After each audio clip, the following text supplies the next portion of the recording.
Alright, listen up, because what I'm about to tell you is going to blow your mind. The Cleveland Browns just made a move that has everyone in the organization spinning, and I've been sitting here for hours trying to piece together what's really happening behind the scenes. Kevin Stefanski finally did something that should have happened months ago, but the way this whole thing is unfolding, the timing of everything, it's got me asking way more questions than I have answers for. And trust me, by the time we're done here, you're going to see this situation in a completely different light. So here's what we know. Stefanski announced he's stepping away from play calling duties and handing everything over to Tommy Rees. On paper, that sounds like a smart decision, right?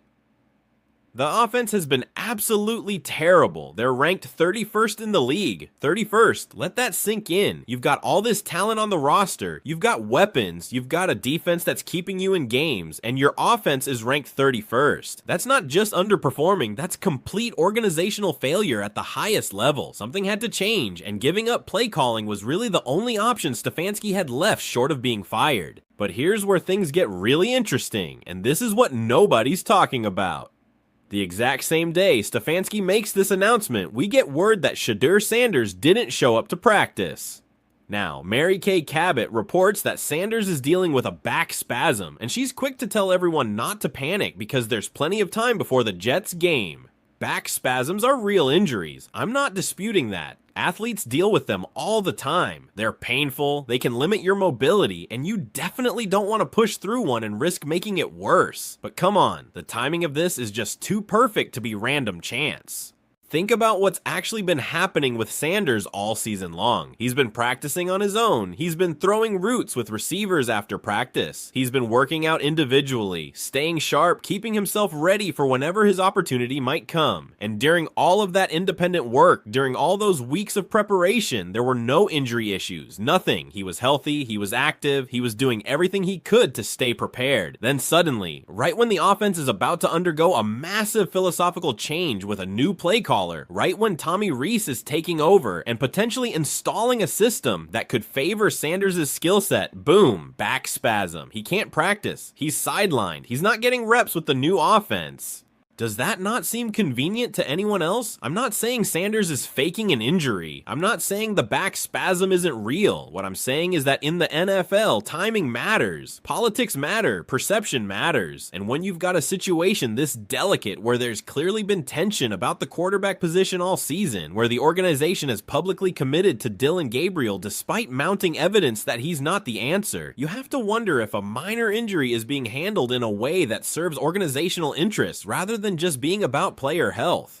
Let's talk about what Tommy Rees taking over actually means for this offense, because this is massive. Rees comes from a college background. He's worked with mobile, aggressive quarterbacks who can attack defenses vertically. His philosophy is completely different from what Stefanski has been running. Stefanski's offense has been conservative to the point of being cowardly. Short passes, checkdowns, playing not to lose instead of playing to win. It's been suffocating football. Death by 1,000 paper cuts. You watch other teams in the league and they're taking shots downfield. They're creating explosive plays. They're putting defenses on their heels. The Browns have been doing none of that. Tommy Rees is going to change that approach. He's going to open up the playbook. He's going to dial up deeper routes. He's going to use motion and misdirection to create advantages. He's going to ask his quarterback to take chances and trust his arm talent. Now, if you're paying attention, you should immediately recognize which quarterback on the Browns roster is better suited for that style of offense. Dillon Gabriel has struggled all season with decision-making under pressure. He's been overwhelmed when defenses bring complex blitzes. He hasn't shown the arm strength or the confidence to consistently attack downfield. His whole game has been predicated on quick reads and short completions, and even that hasn't been working well. Shedeur Sanders, on the other hand, is built for an aggressive vertical offense. He's got elite arm talent. He can make every throw on the field. He's got experience running a high-tempo, high-scoring offense at Colorado under Dillon Sanders. He's comfortable taking risks. He's confident in his abilities. And he's got the physical tools to execute exactly the kind of plays Tommy Rees is going to want to run. So here's the question that's eating at me. If Tommy Rees is installing an offensive system that theoretically plays to Sanders' strengths way more than Gabriel's, why is Sanders conveniently injured and unable to practice right when this transition is happening? Mary Kay Cabot went into detail about the backup quarterback situation, and this is where you really start to see how the organization is thinking about all of this. She emphasized that Bailey Zappe is ready to step in as the backup if needed. She pointed out that Zappe has significantly more NFL experience than Sanders. She even suggested that having Zappe as the backup for another week wouldn't be the worst outcome. Now, let's break down why that perspective is so problematic and revealing. Yes, Bailey Zappe has more NFL experience than Shedeur Sanders. That's a factual statement. Zappe's been in the league longer, he's played more NFL games. But NFL experience alone doesn't tell you anything about who's the better quarterback or who has more potential to develop into something special. Zappe's experience comes from being a backup in New England, where he showed he's a competent but unspectacular quarterback. He's a guy who can manage a game if everything around him is functioning perfectly. He's not going to lose you games, but he's also not going to win you games. He's the definition of a replacement level player. Shedeur Sanders doesn't have as much NFL experience, but he's got extensive high-level college experience. He's played in big games. He's faced elite competition. He's got superior physical tools, better arm strength, more mobility, and the kind of mental processing and leadership qualities that separate potential franchise quarterbacks from career backups. The fact that the organization, or at least the media covering them, is floating the idea that Zappe remaining the backup wouldn't be problematic tells you everything about their priorities. They're valuing safety and familiarity over talent and upside. They're more comfortable with a known commodity who won't challenge anything than they are with developing a young quarterback who might actually represent the future. That's the kind of conservative, risk-averse organizational thinking that's kept the Browns mediocre for generations. It's why they cycle through the same types of players and coaches and keep getting the same disappointing results. It's why fans are so frustrated, because we can all see the pattern repeating itself. We can see the talent being underutilized, the opportunities being missed, the same mistakes being made over and over with different names and faces. The reporters covering practice even acknowledged how much attention Sanders generates. They talked about scanning the field, looking for number 12, and when they didn't see him, immediately wanting to know what was going on. Sanders creates buzz, he generates interest, he makes people pay attention to what's happening with this team. A game between the Browns and Jets, two teams with losing records, wouldn't normally attract much national attention, but Sanders being involved changes that completely. His story, his potential, his connection to Dillon, all of it makes people want to tune in and see what happens. Now let's talk about what Sanders was doing during the bye week, because this is where the injury timeline gets even more suspicious.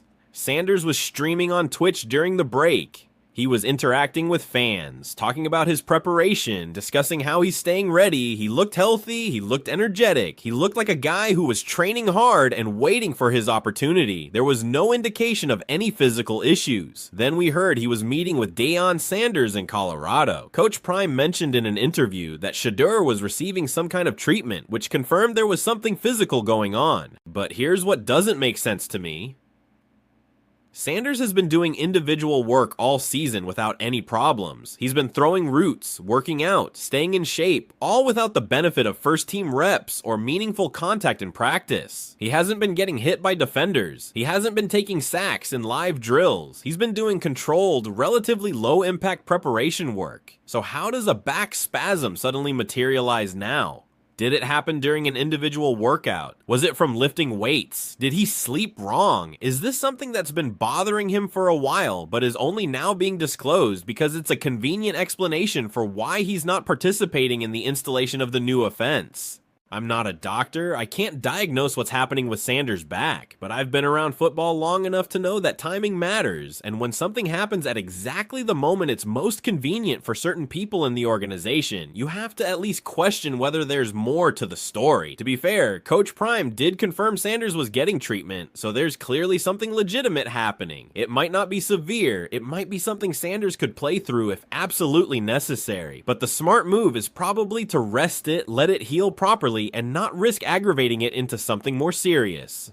The question is whether this relatively minor issue is being managed in a way that serves organizational interests beyond just player health. Is this injury being used as justification to keep Sanders away from first-team reps during this critical transition period when a new offensive system is being installed? Is this a way to ensure Dillon Gabriel gets every possible opportunity to succeed with Tommy Rees calling plays before anyone seriously entertains the idea of a quarterback change? Here's what I genuinely believe is happening with this organization, and why I'm skeptical they're gonna make the moves necessary to actually compete this season. They're not switching to Shedeur Sanders anytime soon. They've invested too much capital, both literally and figuratively, in Dillon Gabriel. Stefanski's credibility is tied to Gabriel succeeding. The front office's decision-making is being evaluated based on whether Gabriel works out. They've spent months publicly defending their choice to stick with Gabriel as the starter despite his struggles. Making a change now would require them to admit they were wrong, and organizational pride